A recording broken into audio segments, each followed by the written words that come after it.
रोजाना सबसे पहले अनुपमा सीरियल देखने के लिए हमारे चैनल को सब्सक्राइब करें। एपिसोड के स्टार्टिंग में हम देखते हैं अनु टिया के बारे में पूछताछ कर रही होती है। तभी यहाँ पर पास में एक लड़की होती है। वो देखती है कि अनु टिया के बारे में पूछ रही है। वो बोलती है कि ये तो टिया है। अनु बोलती है हाँ तुम इसको जानती हो क्या। वो लड़की बताती है कि मैं टिया को बहुत अच्छे से जानती हूँ। अनु ये सुनकर काफ़ी ज़्यादा हैरान होती है। वो लड़की बोलती है आंटी अब ठीक तो हो ना। अनु बोलती है बेटा तुमने बताया है ना तुम इसको जानती हो, मैं बिल्कुल ठीक हो जाऊँगी। अनु बोलती है ये कहाँ पर रहती है। वो लड़की बताती है कि इसका घर तो यहीं पास में ही है। आप आगे जाकर लेफ्ट लोगे ना तो वहीं पर बी ब्लॉक में 36 नंबर का घर है। अनु उधर की तरफ जा रही होती है। तभी वो फिर से उस लड़की के पास आती है। उसको बोलती है कि बेटा पता बताने के लिए थैंक यू सो मच, लेकिन अगली बार से ऐसे किसी की जान पहचान के बगैर किसी को भी पता मत बताना। वो लड़की बोलती है सॉरी आंटी, मैंने आपको इतना ज़्यादा पैनिक होते हुए देखा तो मैंने आपको बता दिया। अनु बोलती है कोई बात नहीं। अनु और दिग्विजय उस मकान की तरफ जा रहे होते हैं। आगे हम प्रेम को देखते हैं। प्रेम उस लड़के का पीछा कर रहा होता है। वो लड़का पास में जाकर छुप जाता है, लेकिन प्रेम वहीं पर भी पहुंच जाता है। प्रेम उस लड़के को पकड़ लेता है और बोलता है कि अब तो तू बस सीधा जेल ही जाएगा। तभी यहाँ पर राही भी पहुंच जाती है। वो प्रेम को आवाज़ लगाती है। प्रेम राही की तरफ देखने लग जाता है। तभी वो लड़का पेपर स्प्रे निकालता है और प्रेम की आंखों में गिरा देता है। इसके बाद वो वहाँ से भाग जाता है। इधर राही प्रेम को बोल रही होती है प्रेम तुम ठीक तो हो ना। राही बोलती है प्रेम वो लड़का भी भाग गया और वो लड़की भी भाग गई। प्रेम बोलता है इससे यही साबित होता है कि लड़का और लड़की दोनों के दोनों ही फ्रॉड है। राही बोलती है इन सब के बाद ये लड़की ऐसे हंस कैसे सकती है। प्रेम बोलता है मुझे तो ऐसा लग रहा है कि ये बाकी लोगों को भी फंसा चुके हैं। राही बोलती है क्या। प्रेम बोलता है कि हाँ मुझे तो ऐसा ही लगता है। राही बोलती है प्रेम जब भी लड़की के साथ कुछ गलत होता है तो कानून लड़की की बात सुनता ही नहीं है, वो बस लड़की का साथ देता है और ऐसी लड़कियों को सज़ा जरूर मिलनी चाहिए जो कानून का ऐसा फ़ायदा उठाती है। प्रेम बोलता है राही तुम बिल्कुल ठीक बोल रही हो, ऐसी लड़कियों को सज़ा मिलनी ही चाहिए। राही बोलती है कि अंश तो लॉकअप में है और ये बाहर घूम रही है। प्रेम बोलता है राही फिक्र मत करो, अंश जल्दी ही लॉकअप से बाहर होगा। आगे हम अनु और दिग्विजय को देखते हैं। वो दोनों उस एड्रेस पर पहुंच जाते हैं। अनु यहाँ घर की बेल भी बजाती है, दरवाजे को भी खटखटाती है, लेकिन कोई भी रिस्पॉन्स नहीं आता। दिग्विजय बोलता है मुझे लगता है यहाँ पर कोई भी नहीं है। अनु और दिग्विजय दोनों ही निराश होकर वहाँ से जा रहे होते हैं। तभी कोई आता है दरवाजे के पास और दरवाज़ा खोलता है। अनु उस लड़की को यहाँ देखकर काफ़ी ज़्यादा खुश हो जाती है।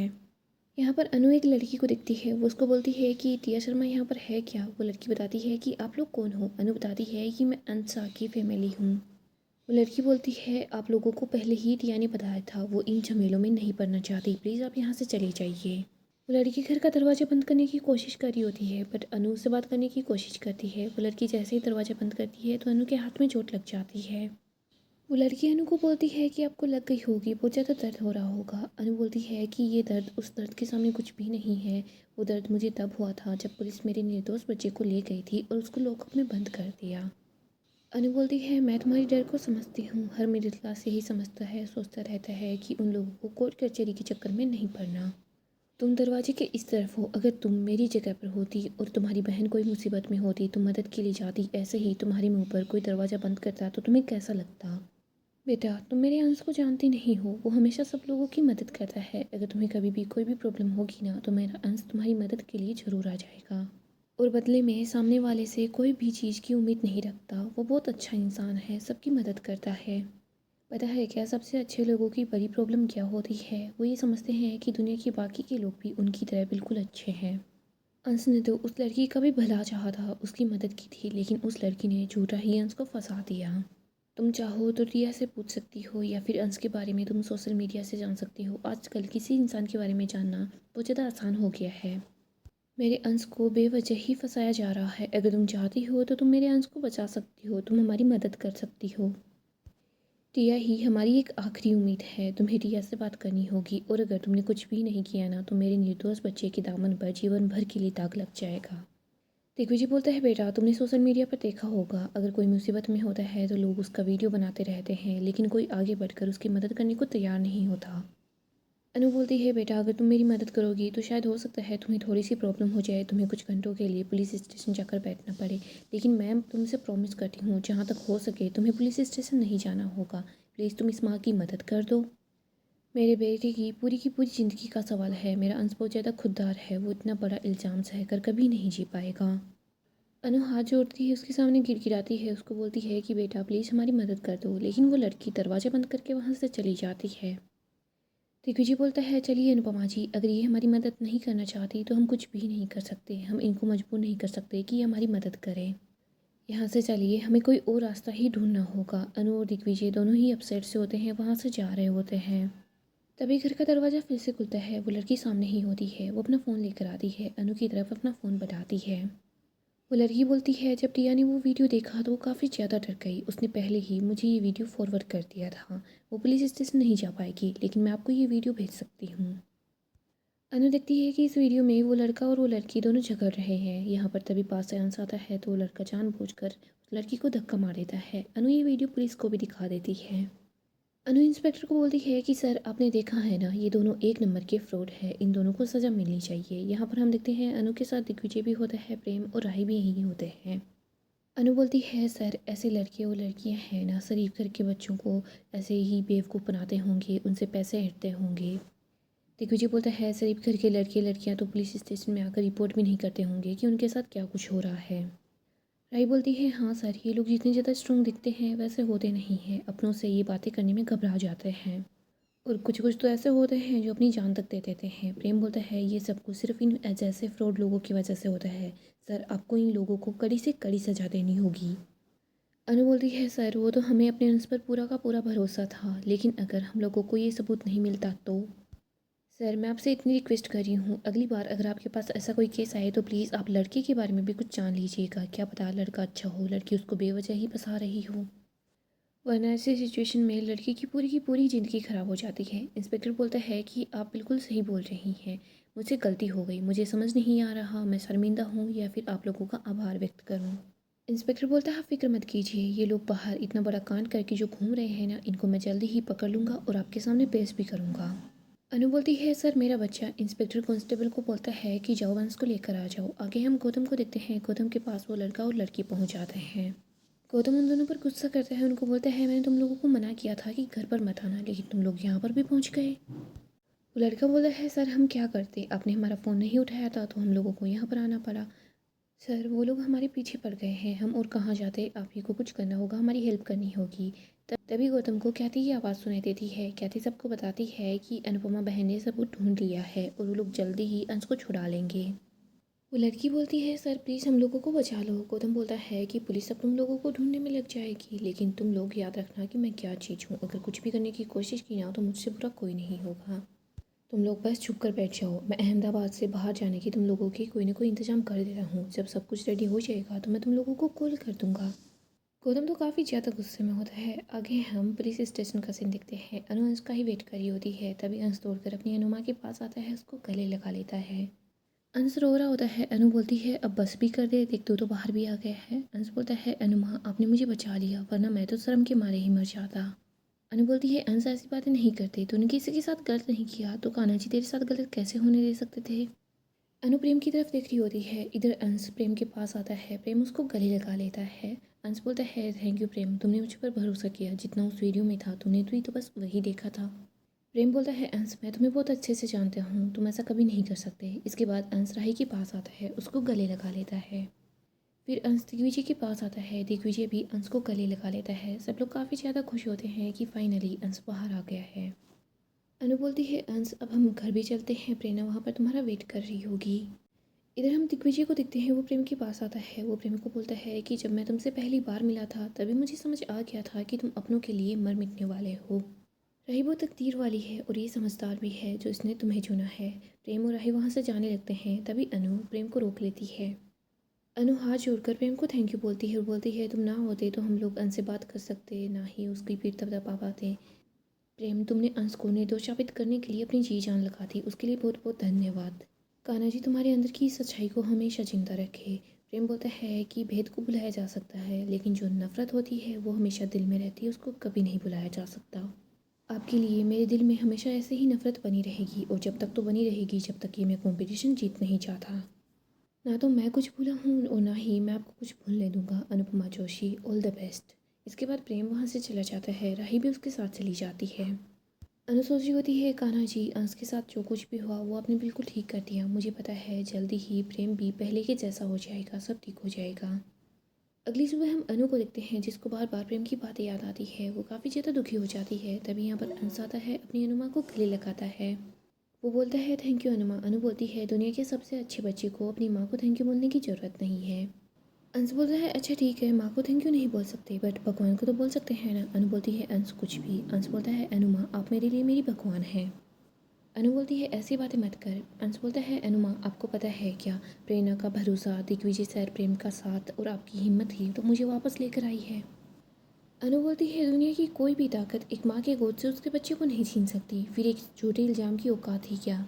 अनु अंश को कुर्ता दिखाती है। वो बोलती है कि परी ने तेरे लिए डिजाइन किया है, तो पहन कर चेक कर ले फिटिंग सही है या फिर लेस लगानी होगी। अंश परेशान सा होता है। अनु बोलती है कि क्या हो गया अंश। अंश बोलता है कि अनुमा मेरे दिल में बार बार बस एक ही ख्याल आ रहा है। अनु बोलती है क्या। अंश बोलता है मुझे लग रहा है वो लड़का और लड़की उन्होंने जो कुछ किया उन्होंने खुद से नहीं किया, किसने उनसे ये सब कुछ करवाया है। अनु बोलती है और तुम्हें ये लगता है ये सब गौतम ने करवाया है। अंश बोलता है हाँ, वो लड़का और लड़की अभी तक पकड़े नहीं गए हैं, हमारे पास कोई भी सबूत नहीं है, लेकिन मुझे फिर भी गौतम पर ही शक है। अनु बोलती है लेकिन मुझे तो पूरा यकीन है ये सब गौतम ने ही किया है, लेकिन हमारे पास कोई प्रूफ नहीं है। तो जरा सोचना कैसे उस दिन गौतम ने सबके सामने माफ़ी मांगी थी। जब कौवा हंस की चाल चलने लगे ना तो कुछ तो गड़बड़ होती ही है। हम सब बहुत अच्छे से जानते हैं गौतम कभी भी नहीं सुधर सकता। आगे हम कोठारी हाउस का सीन दिखते हैं। राही और ख्याति आ जाते हैं। प्रेम बोलता है कि राही क्या हुआ, डॉक्टर ने क्या बोला। राही बोलती है डॉक्टर ने मेडिसिन चेंज की है। मुरीबा बोलती है कि तुम मुझे ये बताओ, डॉक्टर ने ये बताया क्या कि तुम माँ बन सकती हो या नहीं, ये मुझे बता दो। प्रेम बोलता है मुरीबा प्लीज़ आप शांत हो जाइए। इधर ख्याति बोलती है वाह, राही को जो भी दवाइयाँ मिली है, इसकी डाइट अच्छी होगी तो जल्दी ही इसकी सेहत में सुधार हो जाएगा, फिर ये माँ बन जाएगी, कोई प्रॉब्लम नहीं होगी।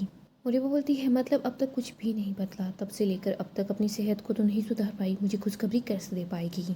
ख्याति बोलती है बात तबीयत और ज़्यादा ख़राब भी नहीं हुई है, प्लीज़ आप राही को ऐसी बातें बोलकर और ज़्यादा स्ट्रेस मत दीजिए, ये जल्दी ही ठीक हो जाएगी। प्रेम राही को बोलता है राही तुम बिल्कुल रेस्ट करो, कैफ़े को मैं संभालूंगा। राही बोलती है नहीं प्रेम, मुझे डॉक्टर ने ये नहीं बोला है कि मैं घर पर बैठकर बस आराम ही करूँ, कैफ़े में तुम्हारी हेल्प करने के लिए मैं तुम्हारे साथ जरूर आऊँगी। यहाँ हम देखते हैं परी भी पहुँच जाती है। वो बताती है कि प्रेम अभी अभी इंस्पेक्टर का कॉल आया है, उन्होंने बताया है कि वो दोनों फ्रॉड है, वो मिल गए हैं। ये सुनकर सब लोग काफ़ी ज़्यादा खुश हो जाते हैं। राही बोलती है थैंक गॉड, अब जो भी सच है जल्दी ही सबके सामने आ जाएगा। इधर हम देखते हैं गौतम काफ़ी ज़्यादा परेशान हो जाता है। परी बोलती है अब तो हल्दी में भी बहुत ज़्यादा मज़ा आएगा। इधर हम देखते हैं प्रेम राही को गले लगा लेता है तो दूसरी तरफ राजा परी को गले लगा लेता है। सब लोग काफ़ी ज़्यादा खुश होते हैं। गौतम दूसरी तरफ आता है, उन लोगों के पास कॉल कर रहा होता है। फिर बोलता है कि गौतम गांधी तुझे क्या हो गया है, अगर तूने इनसे कॉल करके इनको वार्निंग देने की कोशिश की ना तो इंस्पेक्टर को पता चल जाएगा और वो लोग तुम्हारी लोकेशन को भी ट्रैक कर लेंगे। सबको पता चल जाएगा कि ये सब कुछ मैंने किया है, लेकिन मैं उन लोगों को कैसे वार्न करूँ। अगर इन लोगों के सामने सच आ गया कि ये सब कुछ मैंने किया है तो फिर मैं अपनी बेटी और कोठारी की दौलत दोनों चीज़ों से हाथ धो बैठूंगा, फिर मैं तो सड़क पर ही आ जाऊंगा। गौतम काफ़ी ज़्यादा परेशान हो रहा होता है। आगे हम अनु को देखते हैं। वो अंश को बोलती है अंश फिलहाल हमारे पास गौतम के खिलाफ कोई भी सबूत नहीं है, लेकिन जिस दिन मुझे उसके खिलाफ सबूत मिल जाएगा ना मैं उसको छोड़ूंगी नहीं। अनु बोलती है अंश सॉरी, अब चल तू जल्दी से फंक्शन के लिए रेडी हो जा, मुश्किल से खुशियाँ आई हैं, खुशियाँ मनाते हैं। अंश बोलता है अनुमा फिर से किसी की नज़र ना लग जाए। अनु बोलती है जरा भी नहीं, मैं तुम्हारी इतनी नज़र उतारूंगी, इतनी नज़र उतारूंगी कि नज़र ही बोलेगी कि अनुपमा बहन माफ़ कर दो, मैं तुम्हारे अंश को नहीं लगूंगी। अंश अपनी अनुमा को गले लगा लेता है। आगे हम बंकू को देखते हैं। पाकी जैसे ही उसके सामने आती है उसने फेस मास्क लगा रखा होता है। बंकू डर जाता है। पाकी अपना फेस मास्क उतारती है। बंकू बोलता है कि आप हो गया। पाकी बोलती है ये मेरा कमरा है तो मेरे कमरे में मैं ही होऊंगा, तुम यहाँ पर मेरे कमरे में क्या कर रहे हो, कहीं भी आ जाते हो। बंकू बोलता है मुझे माँ ने यहाँ पर भेजा था, उन्होंने बोला है कि जो भी कमरों में झूठे बर्तन हैं उनको ले आऊँ। बंकू यहाँ पर सिर्फ बर्तन उठाकर जा रहा होता है। बाकी बोलती है एक मिनट रुक, तू ये झूठे बर्तन तो क्या झाड़ू पोछा सब कुछ कर रहा है, क्यों कर रहा है तुझे पता है ना, क्योंकि यही तो तेरी औकात है। लेकिन मेरी एक बात को याद रखना, अगर मेरे कमरे में मेरे पीछे से मेरी बिना परमिशन के आए ना यहाँ पर तो मैं तेरी टांगे तोड़ दूंगी। बंकू वहाँ से चला जाता है। इधर पाकी फिर से अपना मास्क लगा लेती है। तभी उसके पास उसकी दोस्त का कॉल आता है। आगे हम देखते हैं अनु काम कर रही होती है। तभी पाकी अनु के पास आती है। पाकी अनु को बताती है कि मेरी दोस्त आ रही है। अनु बोलती है कि हल्दी का फंक्शन अटेंड करने के लिए। पाकी बोलती है कि नहीं, उसको मुझसे कुछ काम है। अनु बोलती है ये घर का फंक्शन है, घर के लोग होंगे, और वैसे तू जाकर बाहर से परमिशन ले ले। पाकी बोलती है बाहर से परमिशन लेने की क्या ज़रूरत है, वो लोग थोड़ी देर के लिए आएंगे और चले जाएंगे, और वैसे भी आपको उनकी सेवा करने की कोई ज़रूरत नहीं है, मैंने अनुज कैफ़े से फ्रेश डिशेज़ मंगवाई है। अनु पाकी को देखने लग जाती है। पाकी बोलती है मम्मी ऐसे लुक्स मुझे मत दो, मैंने पैसे देकर ही डिश मंगवाई है। ईशु अनु के पास आती है। अनु को बताती है कि उन दोनों फ्रॉड को पुलिस ने पकड़ लिया है और न्यूज़ में ये बात भी चल रही है कि अंत से कई लोगों को इन लोगों ने फंसाया है। गाइस, डेली अपडेट के लिए आप हमारे चैनल को सब्सक्राइब करें, साथ ही साथ वीडियो को लाइक भी कर दें। गाइस, अपकमिंग एपिसोड काफ़ी ही ज़्यादा इंटरेस्टिंग होने वाला है। हम देखेंगे साफ फैमिली में फिर से एक बड़ा धमाका होने वाला है। हम देखते हैं सब लोग हल्दी की तैयारियां कर रहे होते हैं। फंक्शन के लिए सब लोग काफ़ी ज़्यादा एक्साइटेड होते हैं।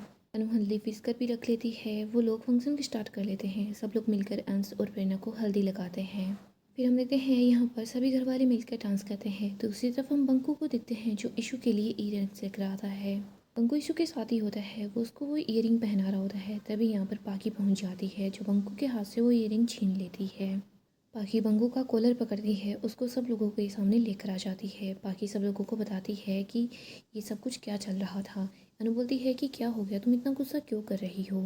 पाकी अनु को बताती है कि ये जो ईयरिंग है ना, आपको पता है क्या कहाँ से आए हैं, ये चोरी के पैसों से आए हैं। अनु बोलती है ये चोरी की बात कहाँ से आ गई। पाकी बोलती है इसने चोरी की है। अनु बोलती है तुम क्यों बकवास कर रही हो। पाकी बोलती है इसने मेरे पर्स से 5,000 रुपये चुरा लिए। बाकी की ये बात सुनकर सब लोग काफ़ी ज़्यादा हैरान हो जाते हैं। इधर बंकू बोल रहा होता है कि दीदी मैंने ऐसा कुछ भी नहीं किया है। अनु बोलती है बंकू मुझे तुम पर यकीन है। यहीं पर हम देखते हैं मोटिवा और सब लोग बंकू को ही ब्लेम कर रहे होते हैं। इधर तो हम ईशानी को देखते हैं जो रो रही होती है। वो सोचती है कि बंकू ऐसा नहीं कर सकता। बाकी यही सोच रही होती है कि मैंने पहले ही सोच लिया था कि मैं खुद ये चाहूँगी कि ईशानी खुद धक्के मारकर इस बंकू को घर से बाहर निकाले। मैं कुछ नहीं करूँगी, इशू ही कुछ ना कुछ करेगी। बाकी जानबूझकर ये ड्रामा कर रही होती है ताकि वो बंकू को इशू की नज़रों में गिरा सके। सो दोस्तों, नेक्स्ट एपिसोड काफ़ी इंटरेस्टिंग होगा। अपडेट के लिए आप हमारे चैनल को सब्सक्राइब करें, साथ ही साथ वीडियो को लाइक भी कर दें।